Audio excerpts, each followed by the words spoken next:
आप में से कितनों ने ये डायलॉग सुना होगा कि तू जानता है मेरा बाप कौन है, या फिर चाचा विधायक है हमारे। झूठ मत बोलिए, एक ना एक बार तो सुना होगा, है ना। क्यों बोलते हैं ऐसा लोग? अपना रौब दिखाने के लिए। किस चीज का रौब? वीआईपी होने का रौब। अब भले ही इनको इनका पड़ोसी तक ना जानता हो, पर क्योंकि चाचा विधायक है तो भतीजे अपने आप वीआईपी हो जाते हैं। अबे सुन, चाचा विधायक है हमारे, ठीक है? या तो इस दरवाजे से मैं जाऊंगा, ये तेरी नौकरी जाएगी, समझा बे? और वीआईपी सिर्फ एग्जिस्ट करते तो ठीक था, लेकिन इनको प्रोटेक्ट करने के पीछे और इनके पर्क्स के पीछे आम जनता का करोड़ों लग जाता है। आपको पता है, इंडिया में वीआईपी का क्रेज इतना बड़ा है कि एज पर द रिपोर्ट्स ये वीआईपी प्रजाति के प्राणी पूरी दुनिया में सबसे ज्यादा इंडिया में हैं। तो क्या है ये VIPs and VIP securities of India? To know all about this, I Swati welcome you all in learn with Filmology. Let's get started. तो as per the reports India में सबसे ज्यादा वीआईपी भरे पड़े हैं। ऑफिशियल वीआईपी हजारों में है, तो वहीं अनऑफिशियल वीआईपी 5 लाख से ऊपर है। ये नंबर कितना बड़ा है ये आप जान सकते हैं by comparing it with other countries. ये जो वीआईपी क्लैन है, इनका यूज किया हुआ एक तिनका का खर्चा भी जनता के जेब से जाता है।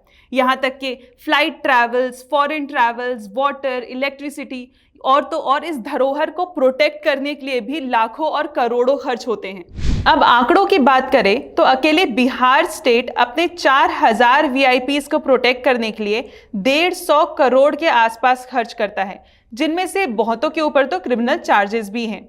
वहीं आंध्र प्रदेश में 900 वीआईपीज को प्रोटेक्ट करने के 9 करोड़ रुपए और 4000 सिक्योरिटी पर्सनल्स तैनात किए जाते हैं। ये तो सिर्फ कुछ स्टेट्स हैं। अगर ओवरऑल कंट्री की बात करें तो as per the report of known news handle 2023 के बजट में वीआईपी सिक्योरिटी का बजट एलोकेशन बढ़ा दिया गया है। अब जेड सिक्योरिटी के लिए ऑलमोस्ट 40 लाख पर महीना, तो वहीं जेड प्लस सिक्योरिटीज के लिए 50 लाख महीना खर्च हो जाता है। अगर पीएम के सिक्योरिटी ग्रुप एसपीजी को देखें तो वो हो गया है करोड़ पर डे। ये सारी वीआईपी सिक्योरिटीज प्रोवाइड की जाती है बाय सीएपीएफ, सीआरपीएफ, आईटीबीपी और एनएसजी द्वारा, जिनका सेक्टोरल एलोकेशन भी बजट में बढ़ा दिया गया है। एज पर द रिपोर्ट्स अकेले राहुल गांधी को प्रोटेक्ट करने के लिए 1.5 लाख पर डे का खर्चा जाता है। और डेटा जानना है? एज पर द पॉपुलेशन कुल 700 आम आदमी के लिए एक पुलिसमैन है, तो वहीं एक एमपी एमएलए के लिए 3 पुलिस ऑफिसर्स अलॉट किए जाते हैं। पर क्या है ये वीआईपी सिक्योरिटीज? कौन डिसाइड करता है? कितने लेवल्स की होती है? चलिए सब जानते हैं। अब वीआईपी पर्सनालिटीज 2 टाइप के लोगों को दी जाती है। पहला, जो इंडियन गवर्नमेंट में कोई प्रॉपर पोजीशन होल्ड करता हो, या फिर दूसरा, कोई ऐसी पर्सनालिटी जिसके लाइफ को थ्रेट हो, फिर चाहे वो पर्सनालिटी कोई स्पोर्ट्स पर्सन हो, एंटरटेनर हो या कोई बड़ा बिजनेसमैन।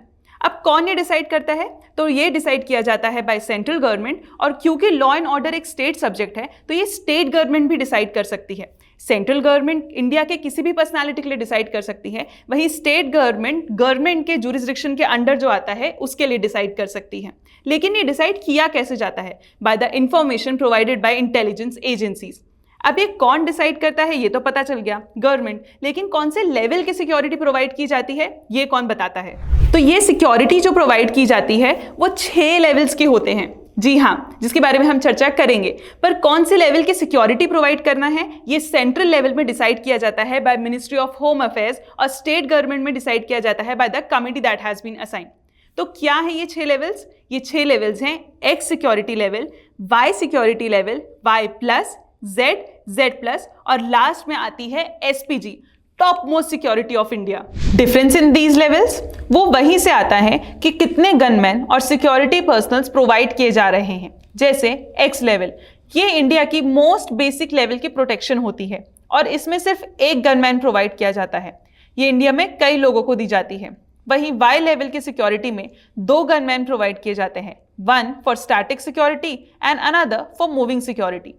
वाई सिक्योरिटी की अपग्रेडेड लेवल होती है वाई प्लस सिक्योरिटी। इसमें भी 2 टाइप की सिक्योरिटी प्रोवाइड करते हैं, मोबाइल और रेसिडेंस। मोबाइल सिक्योरिटी में 2 gunman plus 4 for rotation allot किए जाते हैं, और रेसिडेंस में 1 गनमैन प्लस 4 फॉर रोटेशन। ये टोटल हो जाता है 11। इसलिए Y plus security 11 crew members की होती है।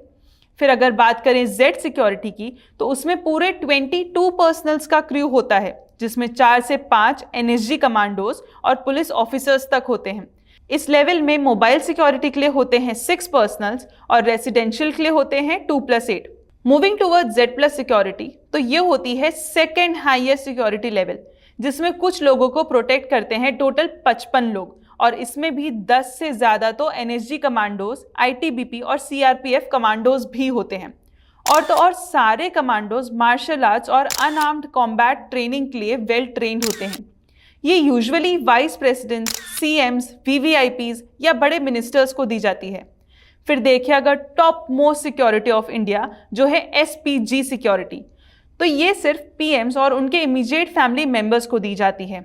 SPG की नीड को और सीरियसली लिया गया इन 1988 जब फॉर्मर PM इंदिरा गांधी की डेथ हुई। ये सिर्फ सेंट्रल गवर्नमेंट के कंट्रोल में ही होती है और ये सबसे एक्सपेंसिव सिक्योरिटी लेवल है। हो भी क्यों ना, क्योंकि इस सिक्योरिटी के लिए लगभग 4000 लोग रिजर्व्ड होते हैं। अब इस सिक्योरिटी का भी पूरा खर्चा कौन उठाता है? इसमें भी 2 टाइप के हैं। पहला, जो गवर्नमेंट ऑफिशियल्स को सिक्योरिटी मिलती है उसका खर्चा तो सरकार ही उठाती है, पर दूसरा वो पर्सनालिटीज जिनके थ्रेट के बारे में इंटेलिजेंस एजेंसीज ने बताया है और अगर गवर्नमेंट को भी उनका थ्रेट जस्टिफाई लग रहा है तो वो उन्हें सिक्योरिटीज प्रोवाइड करते हैं और उसका खर्चा गवर्नमेंट ही उठाती है। लेकिन अगर वो सिक्योरिटी Z या Z+ लेवल की है तो उस पर्सनालिटी को भी खर्चे के लिए कहा जा सकता है। इस सिक्योरिटी के लिए प्राइवेट इंडिविजुअल्स भी अप्लाई कर सकते हैं और अगर गवर्नमेंट को जस्टिफाई लग रहा है तो वो सिक्योरिटी प्रोवाइड भी करती है, लेकिन इसका पूरा खर्चा इंडिविजुअल को ही उठाना पड़ता है। तो टू कंक्लूड, अगर VIP सिक्योरिटीज उन लोगों को जो हमारे इंडिया में बड़े डिसीजंस लेते हैं, जो कोई रिस्पेक्टेड पर्सनालिटीज हैं या फिर जो इकोनॉमी का एक बड़ा पार्ट है, उन लोगों को दी जाती है तो ये सारे एक्सपेंडिचर्स जस्टिफाई लगते हैं। लेकिन जब यही एनर्जी और एक्सपेंडिचर्स इन लोगों को लगता है जिनका क्रिमिनल बैकग्राउंड है, तो आम आदमी का दिल दुखता है। और ये जितने भी फोर्सेस हैं और पैसे अगर बड़े लोगों को प्रोटेक्ट करने में लग जाते हैं तो आम जनता का क्या होगा? So this was my video about VIP securities of India. Comment section में मुझे जाके ये बताइए कि किस बॉलीवुड एक्ट्रेस को गवर्नमेंट द्वारा Y+ सिक्योरिटी प्रोवाइड की गई थी और क्या वो सही था? Comment your answers below. Hit the like button if you liked the video and do not forget to subscribe our channel. Until then, keep learning.